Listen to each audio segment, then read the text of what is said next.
Buenas tardes, esto es una clase de sociales nivel 1 distancia y semipresencial, en la que voy a continuar con el tema 5, la prehistoria, y voy a hablar del neolítico.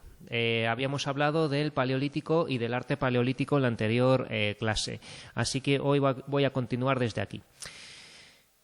Los hombres y mujeres del neolítico. Recuerden que los periodos históricos se escriben con mayúscula. Paleolítico y neolítico se escriben con mayúscula. Hace unos 12.000 años, tras la última glaciación, ya se acaba la glaciación Würm, la glaciación conocida como la Edad del Hielo, se va acabando y cambia el tiempo, empieza a hacer mejor clima, hay más vegetación, proliferan los animales, se puede encontrar comida en cualquier sitio y va a cambiar, el ser humano va a cambiar sus costumbres, ¿no? En este momento el clima se hizo más suave y trajo consigo la emigración o extinción de los grandes mamíferos, es decir, los mamuts lanudos, el rinoceronte lanudo, que había también rinocerontes con mucho pelo, había pues grandes osos, había megaloceros, que eran una especie de ciervos gigantescos, unos como antes, ¿no? Como renos o ciervos muy grandes.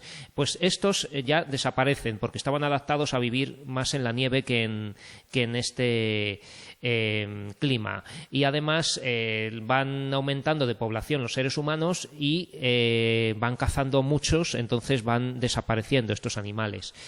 Y estos pueblos paleolíticos que consumían estos animales, como acabo de decir, van haciendo que se extingan.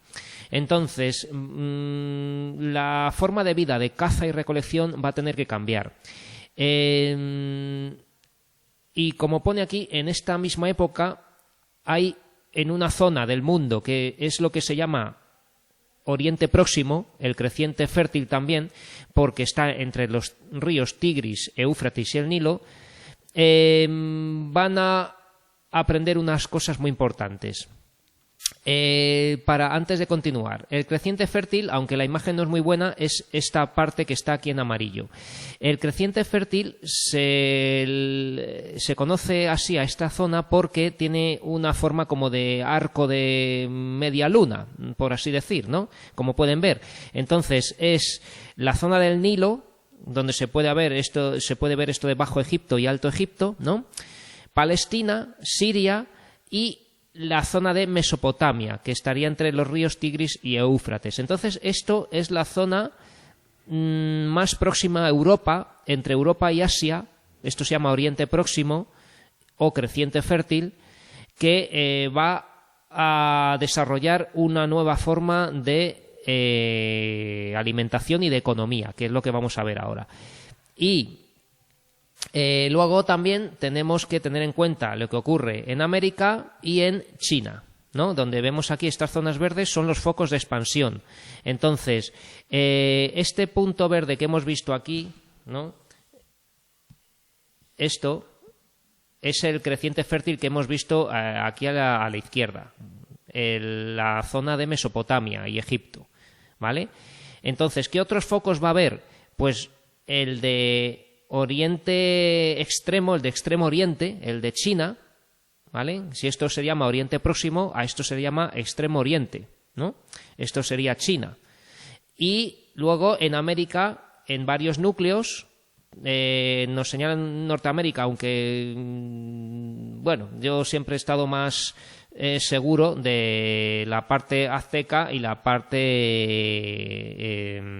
inca, por así decir, ¿no? Que sería toda esta zona de los Andes, donde, bueno, son focos de expansión, de cultura, y en todo ello se van a dar estos cambios que vamos a mencionar ahora mismo, que es que en estas tres zonas, la del creciente fértil, ¿no? Con los ríos Tigris, Éufrates y Nilo, ¿no? Esto es lo que hemos dicho, Oriente Próximo. En América, que ya hemos señalado, la zona de Perú y México, y en Asia, en las zonas de China y la India. Aquí el ser humano aprendió, gracias a la observación de la naturaleza, dos datos muy importantes. Que las semillas enterradas bajo la tierra daban lugar a una nueva planta. Es decir, que cogían la semilla, la plantaban y salía una planta. Eso parece una tontería, pero claro, ahí desarrollaron la agricultura. Eso es el origen de la agricultura. Plantando muchas semillas, salían muchas plantas, esas plantas se pueden comer. Entonces, se puede comer su grano, su fruto, entonces aprenden a plantar y a recoger. Ya no tienen que recolectar de la naturaleza. Y con los animales lo mismo, que conociendo el comportamiento de algunos animales se podía llegar a domesticarlos. Fue el nacimiento de la ganadería. Esto ya pues lo típico de darle de comer a un animal, luego te sigue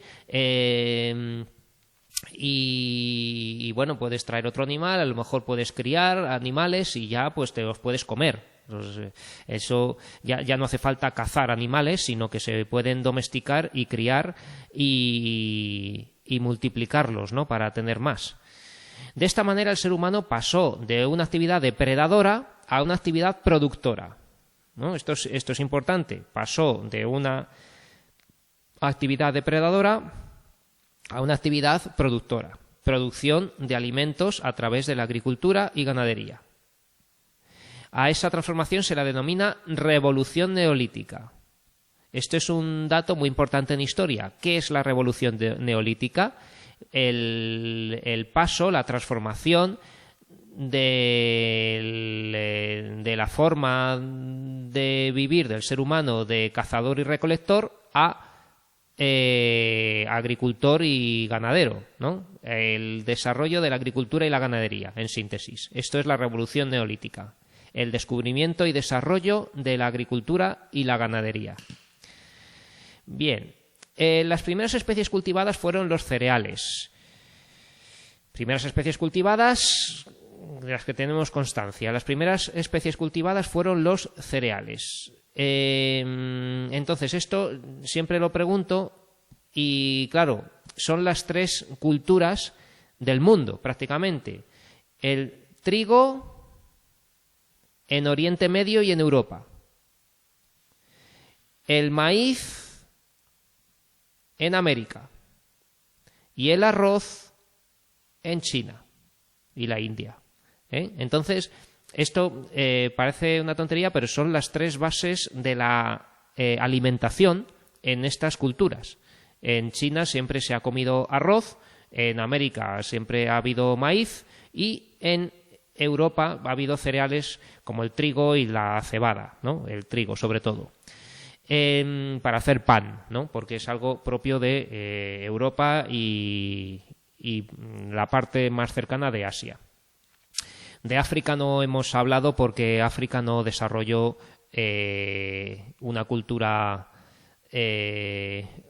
muy avanzada, salvo en la parte del Nilo, en la parte de Egipto. En Egipto sí, pero en Egipto se tomaba también trigo y otros cereales como la cebada y bueno, ya hablaremos de Egipto, pero que también se cultivaba prácticamente de todo en las orillas del Nilo.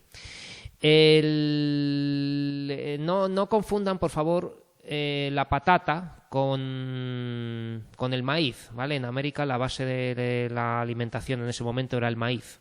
No, la patata es algo más moderno o que por lo menos o que no era tan esencial, digamos. Las primeras especies ganaderas fueron la cabra, la oveja, ¿vale? Esto también es propio. Piensen, por ejemplo, en los antiguos pastores en el Antiguo Testamento de la Biblia, ¿no? Que llevaban cabras por allí, por esos montes del Sinaí y esas cosas, ¿no? Entonces, las primeras especies fueron la cabra, la oveja, el buey. Ya veremos por qué. El buey no solamente para comérselo. Un buey es un ganado bovino, ¿no? Ganado bovino, normalmente es un macho castrado, ¿no?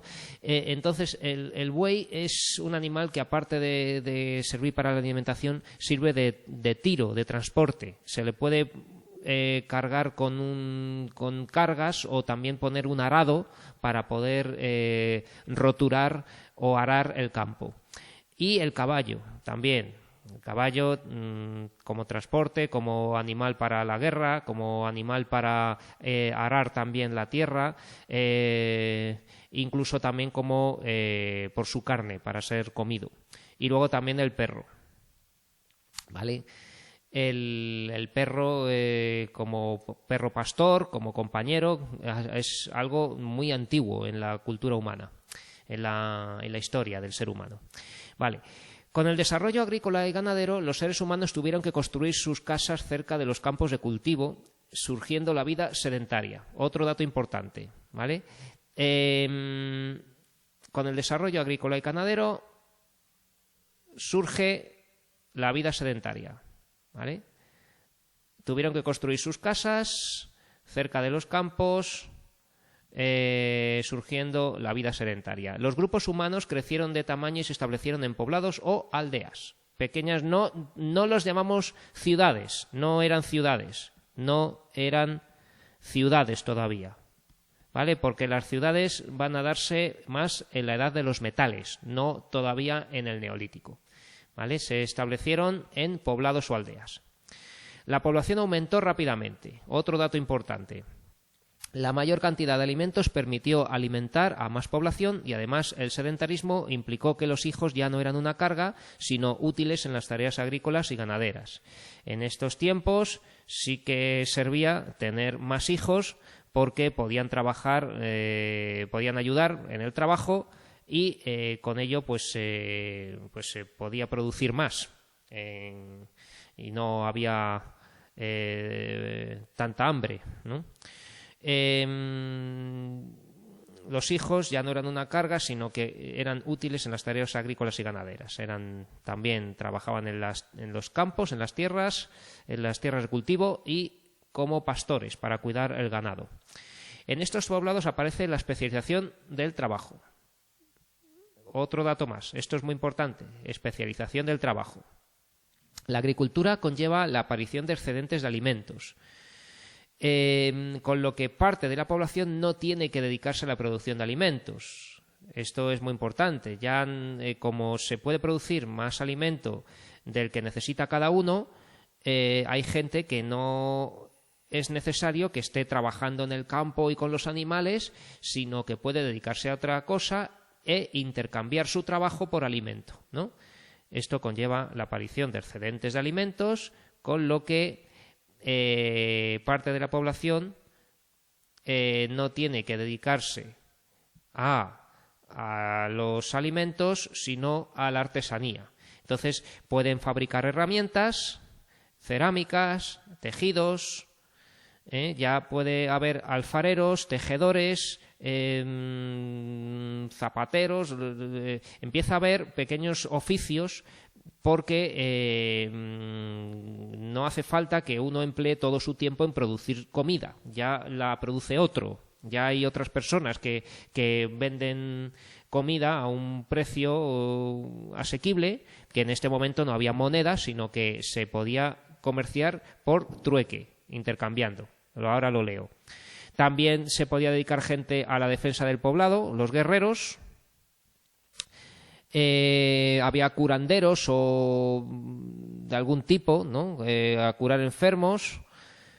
Y al mundo espiritual también había sacerdotes, hechiceros, gente que se dedicaba a satisfacer las creencias de la gente por medio de rituales y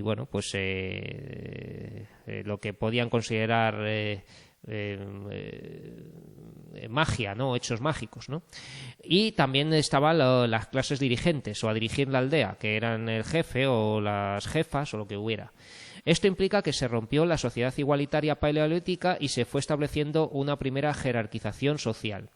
Esto a mí me sorprende, pero esto es una mera opinión, ya que no soy especialista en este tema, pero que se habla siempre de una sociedad igualitaria paleolítica.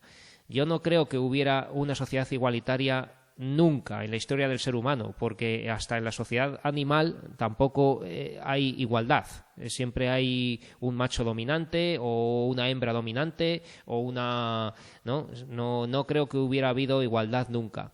Lo único que había era que era una sociedad de clanes, una sociedad movida, digamos, por los lazos de parentesco, y donde seguramente los más mayores, puede que fuera sociedad matriarcal en el Paleolítico, la mujer de mayor edad fuera, digamos, una matriarca, una mujer de respeto a quien se le consultaban las decisiones o que podía decidir por los demás. Entonces, lo que sí que es cierto es que hubo una clara jerarquización social, se fue estableciendo una jerarquización social en el Neolítico. En el Paleolítico era una sociedad más bien de lazos de familia, de clanes o tribus, mientras que en la sociedad neolítica ya había un jefe o jefa de la aldea y con ello pues estaba más clara la posición de mando, ¿no?, en ese momento. La producción de excedentes también condujo al comercio, que en principio era de trueque. Esto es lo que acabo de contar, que las personas que trabajaban, por ejemplo, haciendo jarrones, haciendo cerámicas, haciendo cuencos, vasos, jarras, jarrones de cerámica, pues esa persona podía conseguir alimento por su trabajo, que no era de agricultor ni ganadero, sino que podía vender o intercambiar, mejor dicho, jarros o cuencos de cerámica por alimentos. Y las personas que producían alimentos podían conseguir jarros o cuencos o pieles o cuero o herramientas de piedra o lo que sea de alguien que las fabricase, cambiándolo por alimentos, ¿no? Durante el Neolítico también se produjeron una serie de avances técnicos. Vamos a ver qué avances técnicos se produjeron en el Neolítico.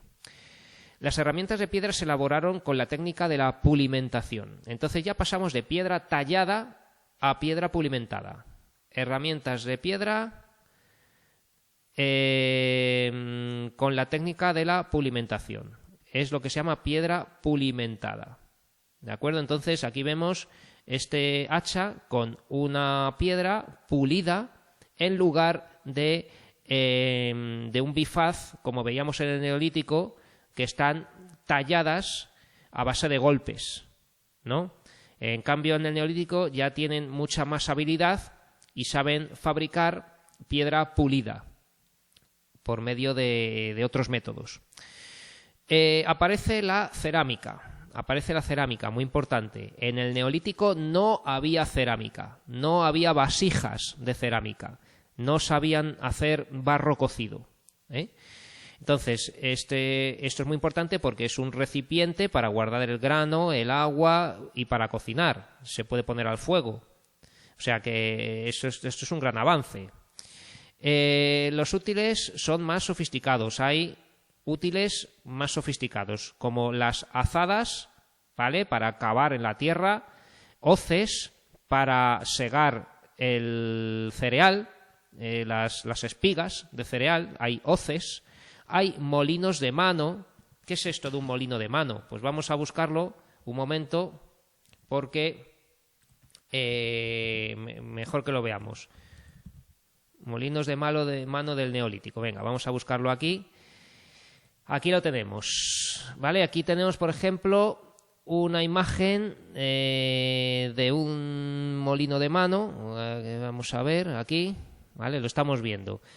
Y claro, es simplemente una piedra que ya ha sido más o menos tallada para tener una superficie más o menos plana o en forma de cuna, y otra piedra redonda, fácil de coger con la mano para moverla adelante y atrás muchas veces y así triturar el grano, ¿no? Aquí vemos en esta imagen que tienen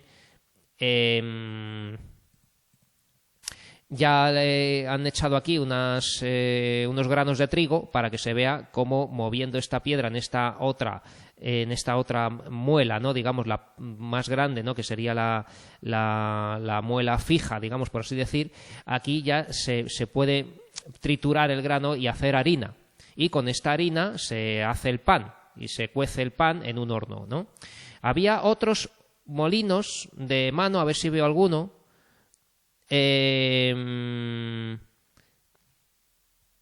muy diferentes, como esto, ¿vale? O sea, bueno, a ver, quiero ver alguno. Voy a ver si veo el molino de Numancia. Vamos a ver, molinos de mano, voy a poner Numancia, a ver si me sale alguno.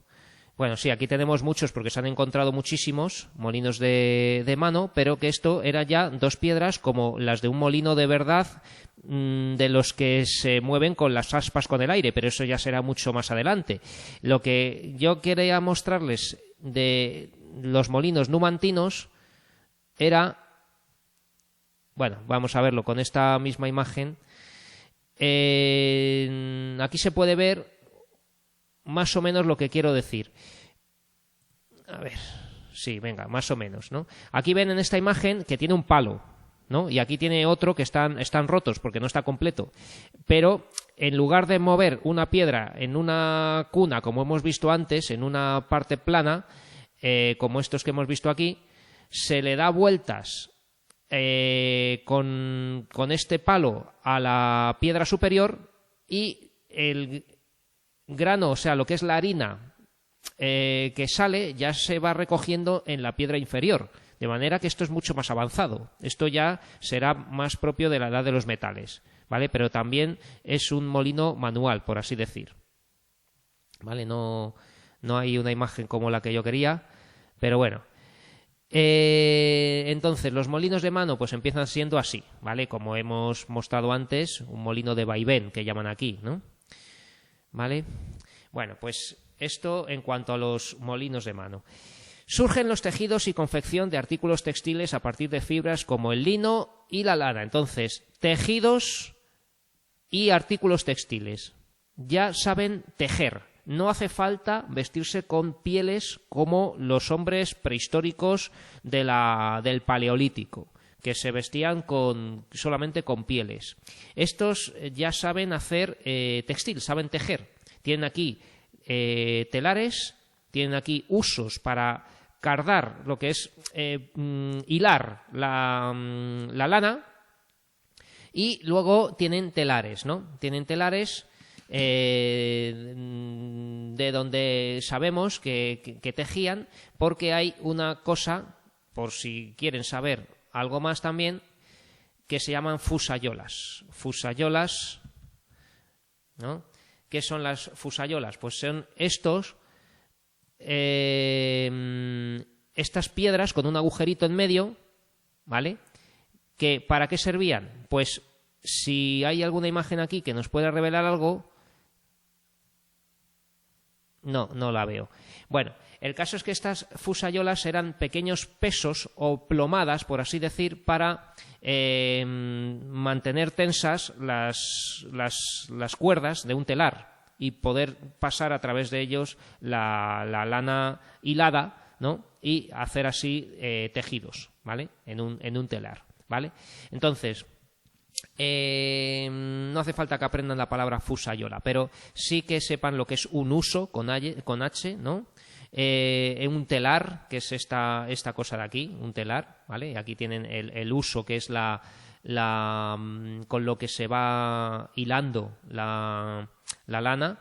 Y luego agujas de tejer pues también había, de alguna manera, ¿no? Aunque no supieran todavía manejar los metales, sí que podían hacer alguna con hueso, con asta, con piedra muy pulida o algo así, ¿vale? Podían hacer agujas. Bueno, ¿y el arte neolítico? Pues respecto al arte rupestre, las pinturas se hicieron más esquemáticas y simbólicas, ¿vale? Las pinturas se hicieron más esquemáticas y simbólicas en el arte neolítico. Representan escenas de caza o de la vida cotidiana, y en ellas aparece la figura humana. La figura humana no es que salga por primera vez en el arte neolítico, ya había alguna figura humana en el arte paleolítico, ¿vale? En el arte paleolítico, bueno, aparte de las figuras, en las esculturas, que ya también había seres humanos, como la Venus de Willendorf, también a veces en arte rupestre paleolítico había alguna figura humana, pero no era muy habitual. En cambio, en el arte neolítico sí se hace habitual. Tenemos muchos cazadores, esta recolectora de miel, brujos también, dibujados, personas que están danzando de alguna manera, o sea que el ser humano ya es representado en el arte rupestre, pero en el neolítico. Y esto también es curioso, que suelen estar pintadas en un solo color, son monocromáticas, ¿vale? Normalmente en un color ocre, como este, ¿vale? El ocre es esta especie de rojo anaranjado, un rojo oscuro, rojo anaranjado, ¿no? Se hace con el ocre, que es un mineral, ¿vale? El ocre, ¿no? Que hay minas de ocre por todas partes, ¿vale? El ocre es este mineral que se tritura y sale estos colores, ¿vale? Y este es el color, digamos, más común en la pintura rupestre. Ya que estamos, vamos a buscar algo de arte levantino, donde vemos estas imágenes que nos están contando aquí. Vale, aquí tenemos la misma que nos han contado, ¿no? Estilos macroesquemático levantino, ¿no? Pues que son bueno, pues arte esquemático, donde se ve que las personas son más bien las líneas principales que las definen. Entonces, como pueden ver, salen siempre animales, salen personas, ¿no? Y esto pues se llama arte levantino porque está en la costa valenciana, sobre todo. Tenemos bastantes abrigos, bastantes no cuevas, sino oquedades en la roca, abrigos, lo que se llama abrigos, ¿no? Pequeñas entradas en la pared rocosa de un acantilado o de la ladera de una montaña, donde podemos ver estas maravillosas imágenes de arte levantino, ¿vale? Entonces, estos son las de Valtorta, son las más famosas. Aquí vemos con este movimiento, cómo están cazando. Esta escena de caza, además, es bastante significativa porque muestra, además, una estrategia de caza. Están empujando, por un lado, asustándolos unos cuantos hombres y otros los están esperando aquí y aquí es donde los matan, ¿no? O sea que están... Por supuesto, estamos hablando de agricultura y ganadería, pero se seguía cazando. O sea, convivía la caza con la agricultura y la ganadería. Y ya llegamos a la edad de los metales. La edad de los metales es todavía parte de la prehistoria, pero con una sociedad todavía más avanzada, aunque todavía no se ha descubierto la escritura, ¿vale? La edad de los metales es parte de la prehistoria todavía, pero más avanzada. Entonces, ¿qué ocurre? Que ya se controla mucho mejor el fuego, se sabe hacer hornos, se sabe hacer tipos de fuego que pueden elevar mucho la temperatura y se pueden fundir metales, ¿no? Entonces, dice que esta última etapa de la prehistoria, la de la edad de los metales, también con mayúscula edad y metales, la última etapa de la prehistoria comenzó hace unos 7.000 años con la producción de objetos de metal. Los primeros avances se produjeron en la península de Anatolia, en la actual Turquía, Oriente Próximo, ¿vale? La península de Anatolia está, vamos a mostrarlo, porque puede que en geografía no sepan ustedes muy bien dónde está, ¿vale? Esto es la actual Turquía, ¿vale? Si estamos viendo dónde está, aquí está Europa, ¿no? Pues aquí encima de Arabia, debajo del Mar Negro, al lado de Grecia, está la actual Turquía, que es la península de Anatolia, ¿vale? En la época de los griegos lo llamaban Asia Menor. Bueno, pues ahí es donde primero se empezó a moldear el metal, ¿vale?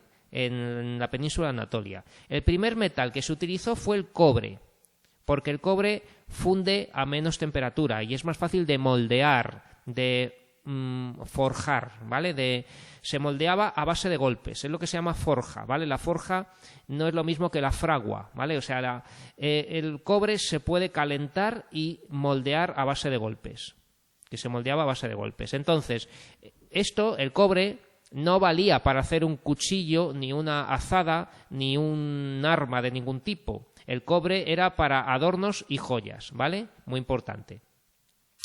Luego se dieron cuenta de que mezclando el cobre con estaño se producía el bronce. El bronce es una aleación de cobre y estaño. Y para esto usaron hornos cerrados donde se fundía el mineral que luego se colocaba en moldes. Entonces esto ya sí que se fundía y se podía derramar, se podía realizar una colada que se llamaba de metal fundido en un molde de piedra, ¿no?, tallada para hacer en ese molde una punta de lanza o un puñal o una espada corta o algo así. Entonces con el bronce ya sí se pueden hacer armas, ¿vale? En la Ilíada de Homero, ¿no?, en la famosa historia de Troya, allí los griegos todavía no sabían hacer hierro. Las armas que tenían en la guerra de Troya, los troyanos y los aqueos, los griegos, eran de bronce, ¿vale? Y eso quiero decir que ahí ya estaban en la historia porque ya sabían escribir, pero que todavía no habían descubierto el hierro. Bueno, y el hierro ya es un metal muy resistente y abundante, que es muy difícil de fundir porque ya cuesta mucho fundirlo. El hierro, para fundir el hierro hay que hacer un horno muy eficaz, para ponerlo a muy alta temperatura. Y esto ya sustituyó a los anteriores. Con él ya se podía fabricar todo tipo de utensilios, armas, pero no pensemos tanto en armas porque hacen falta también herramientas, ¿vale? Armas, cascos, armaduras, ¿vale? Pero también algún tipo de adorno, joyas, pero puede ser pues un broche para la ropa o lo que sea, algún recipiente incluso de metal, y sobre todo herramientas, ¿vale? El arado, un hacha, una sierra, muchas herramientas muy importantes. Aquí vemos una imagen, ¿no?, donde vemos la fusión, donde están echando el hierro con todas sus impurezas, ¿no? Tienen que separar las impurezas del hierro. El hierro nunca va a estar así tan bonito como lo encontremos en una ferretería, ¿no? El hierro venía pues mezclado con la piedra y la tierra. Se fundía, se separaba y se podía derramar ya en estos moldes, ¿no? Y luego, una vez sacado del molde, ya se terminaba de pulir, de tallar, de trabajar y de afilar, ¿vale? Durante la era de los metales, los poblados fueron aumentando de población y algunos se transformaron en ciudades. Entonces, durante la era de los metales ya surgen las ciudades, construyéndose edificios y murallas defensivas, ¿vale? Muy importante que ya había torres y murallas. Lo más importante de una ciudad eran las murallas. O sea, una ciudad sin murallas era una ciudad totalmente vulnerable al saqueo y al exterminio por parte de sus enemigos. Entonces, lo más importante era protegerse. Y aparte que esas murallas también valían para ver quién entra y quién sale y que pague impuestos todo el que entre, Por eso las murallas no solamente tenían una función defensiva, sino también financiera, digamos, económica. Los reyes, junto con algunos ricos propietarios y sacerdotes, acumularon riquezas y las mejores tierras, ¿vale? Ya empieza a haber una sociedad todavía más jerarquizada. Los reyes, junto con algunos ricos propietarios y la iglesia, digamos, de entonces, los sacerdotes, acumularon riquezas y las mejores tierras. La existencia de tierras cultivadas, de almacenes y de riqueza hizo necesario establecer un ejército y un poder político, ¿vale? Eso, la existencia de riqueza hizo necesario establecer un ejército y un poder político que garantizasen la estabilidad y la defensa de las propiedades, porque si no, siempre viene otro y se lo quita, ¿vale? Había que defender y organizar la ciudad y el territorio. En Oriente Próximo surgen tres inventos en esta época. En Oriente Próximo surgen tres inventos, que son la rueda, la vela y el arado. Acuérdense, por favor, de que en la edad de los metales se inventa la rueda, la vela y el arado. Ya empieza la navegación a vela, con barcos de vela, el arado, que ya hemos hablado de él, para poder arar la tierra y poder plantar más deprisa, y la rueda para pues hacer carros, no solamente para el transporte, sino también para la guerra, porque el carro era una herramienta, o sea, un arma de guerra muy eficaz. Atarle caballos y poner en un carro una o dos personas con arcos y flechas o lanzas, eso era una manera de arrasar con los que iban a pie en una guerra, en un ejército, en una batalla. En esta época la evolución de las diferentes regiones es muy diferente. La región más avanzada era Oriente Próximo, donde surgirían las primeras civilizaciones históricas. En Oriente Próximo nace Egipto y Mesopotamia, ¿vale? Aquí vemos algunos objetos de metal. Y el arte de la Edad de los Metales se caracteriza por esto, por el megalitismo. El megalitismo es el arte más característico de la Edad de los Metales. En la Edad de los Metales se siguió pintando también, como esto, ¿vale? Pero lo que caracteriza a este momento es esta capacidad de mover piedras enormes y hacer megalitos. Mega significa muy grande y litos significa piedra, ¿no? En griego. Entonces, el megalitismo es la construcción de megalitos, ¿vale? De grandes piedras. En Europa, a partir del 5000 a.C. y durante 3000 años, hasta el 2000 a.C., y durante la Edad de los Metales, o sea que el megalitismo abarca Neolítico, ¿vale? Del final del Neolítico, más o menos, y durante la Edad de los Metales. ¿Vale? Dice, durante el final del Neolítico y durante la Edad de los Metales.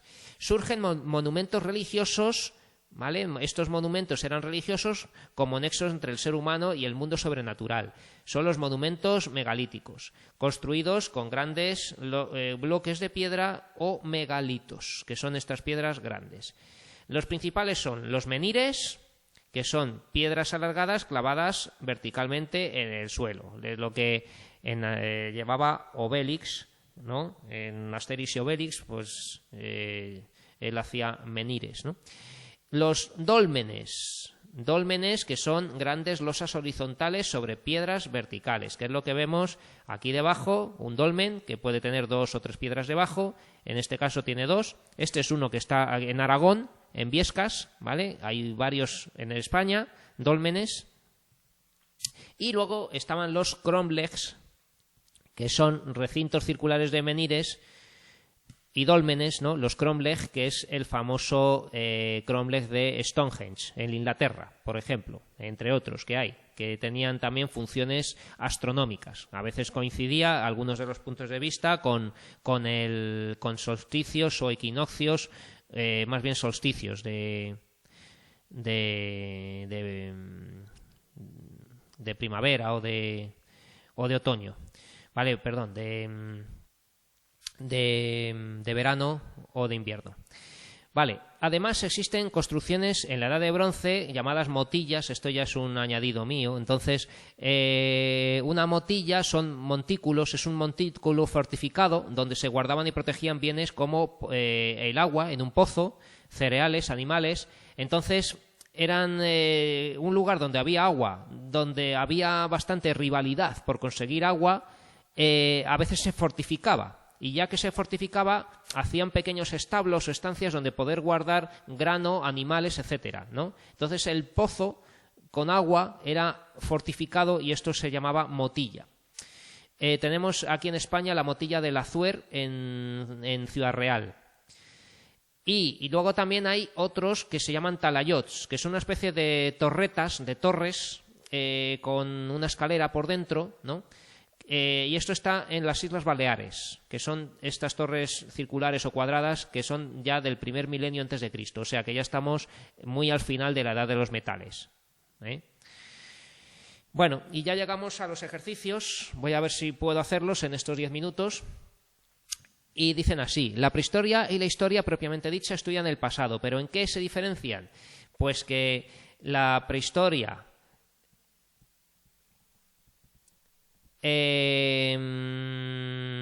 se basa en la arqueología porque no hay documentación escrita. No hay documentación escrita en la prehistoria. En cambio, en la historia hay textos escritos.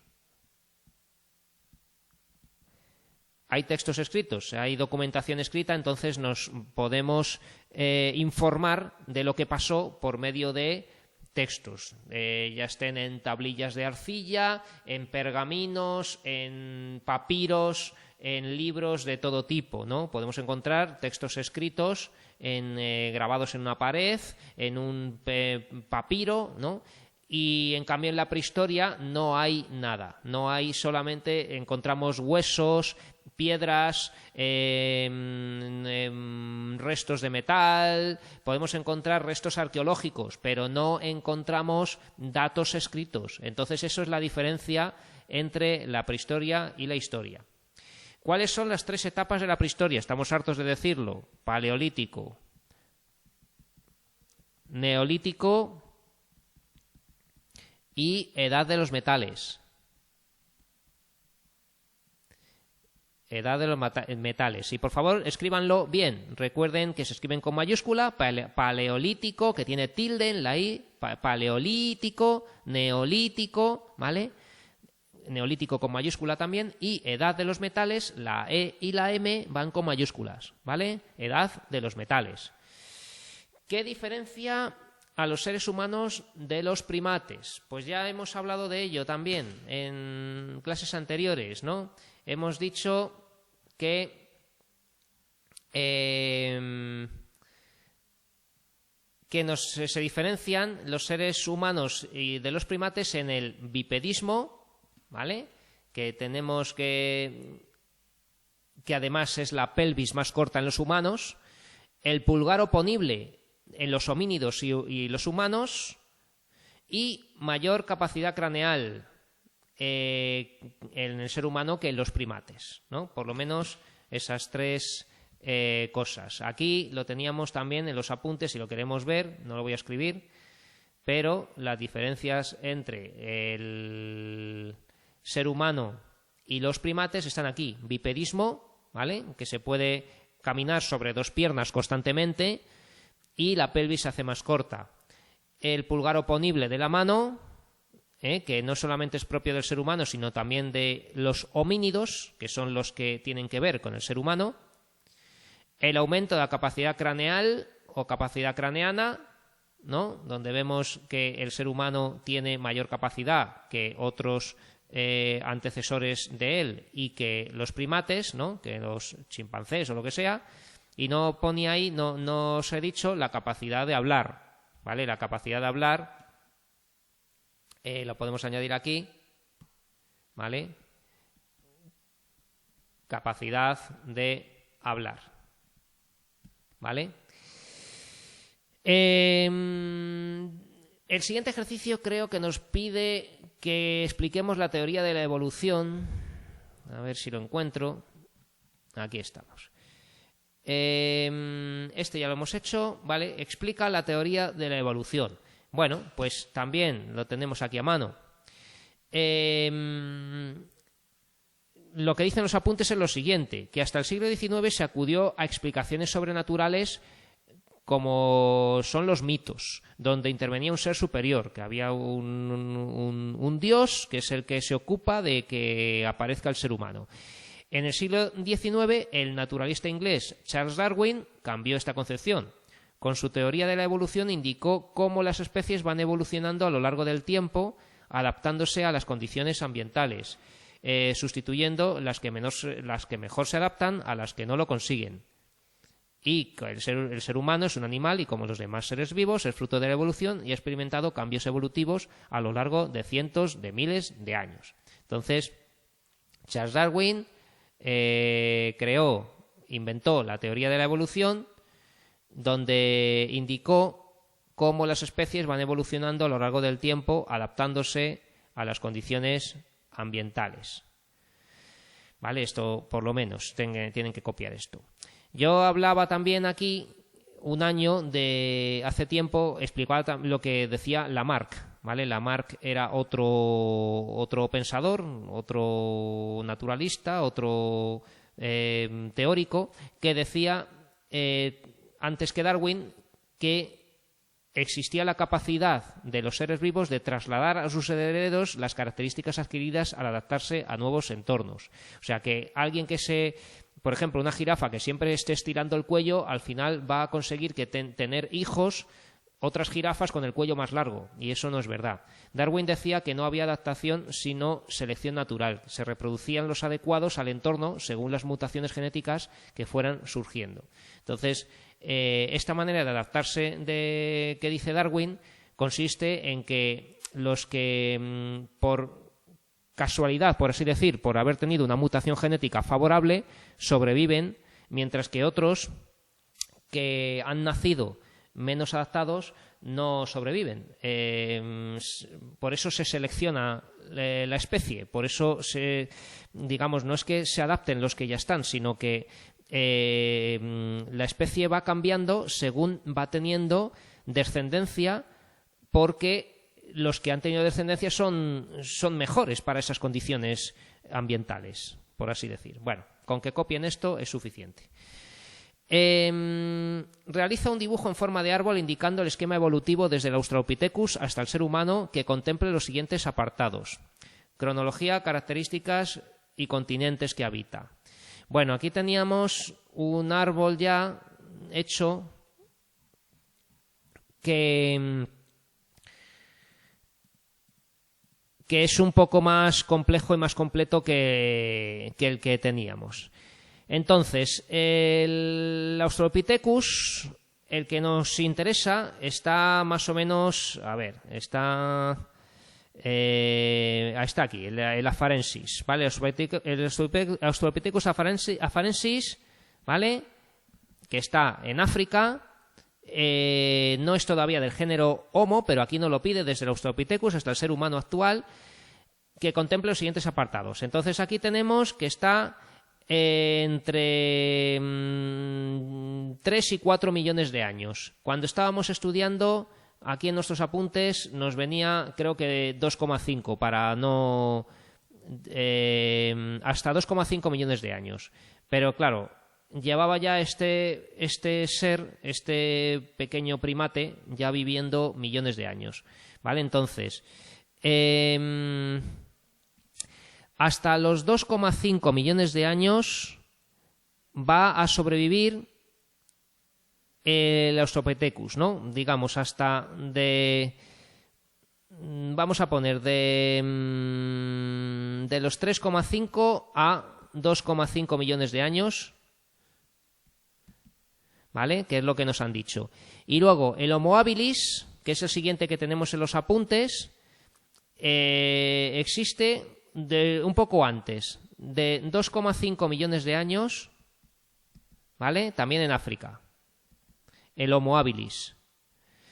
Luego el Homo habilis va a dar lugar al Homo erectus, ¿vale? El Homo erectus, que ya es a ver si lo tengo aquí a mano, el Homo erectus, 1,6 millones de años, ¿vale? 1,6 millones de años, ¿vale? Y ya lo tenemos en Asia. El Homo erectus va a dar lugar al Homo heidelbergensis. El Homo heidelbergensis que está en Europa y en Asia, ¿vale? 600.000 años. 600.000 años, ¿vale? El Homo heidelbergensis, Europa y Asia, ¿vale? Luego, el hombre neandertal, 300.000 años, de 300.000 años hasta los, pone 30.000, pero yo siempre he visto 40.000, ¿vale? 40.000 años. Y este está en Europa, sobre todo, Europa y Asia Occidental, vamos a poner, pero bueno, sobre todo en Europa.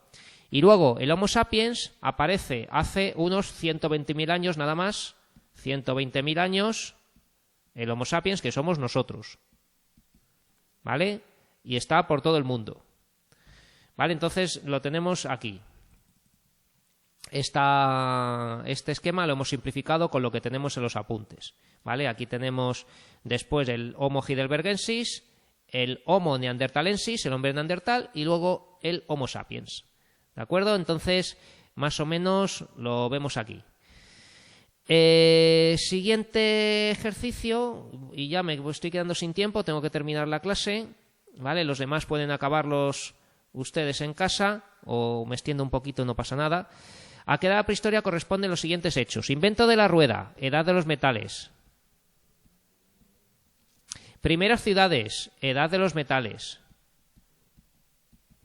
Vida nómada, paleolítico. Conocimiento del fuego, paleolítico. Desde el paleolítico ya. Edad del bronce, esto es una edad de los metales, ¿no? Edad de los metales. Piedra pulimentada, neolítico. Es cuando se pule la piedra. Domesticación de los animales, neolítico. Aparición del ser humano, esto es en el paleolítico. Vamos, antes. Trueque, esto pues en el neolítico lo podemos poner. Si lo ponen en los metales, pues también. Arte rupestre de Altamira, pues esto es en el paleolítico.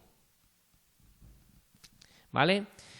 Realiza una tabla comparativa entre paleolítico y neolítico que contemple los siguientes apartados: cronología, base económica, forma de vida, inventos, organización social, religión y arte. Bueno, yo tenía hecho ya aquí una tabla más o menos que es más o menos así. Cronología del paleolítico, pues de 2,5 millones de años hasta 10.000 antes de Cristo, más o menos. Y el neolítico, pues más o menos entre 12.000 y 10.000 antes de Cristo hasta el 5.000 antes de Cristo aproximadamente.